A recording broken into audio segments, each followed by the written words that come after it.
Yan, may bunga. Pakuna ko yan. Kayubano, ang dami. Hindi kinakain dito yan sa bundok. Ayaw nila. Dito yan sa ate ko. Sa amin, ang daming kayubano. Ano.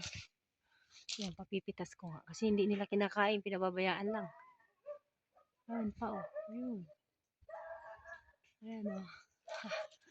Sa inyo, kala nyo, nasa kabundukan ako dito sa linang namin.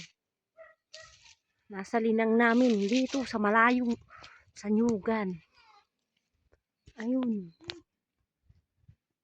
Daming kayubano. May baboy pa. Puti, kuhain mo daw yung kayubano. Andiyan, lalaki. Ay, hindi ba nila kinakain yan? Kinakain ba nila yan? May tulo sa inyo? Ayan, nakita nyo yan. Ano ka pala kanina dito? Ano ate? Ay, Dito? Ayan. Yung aking mga classmate. Kami napapasyal dito. Sa aming bibigyan ng kaunting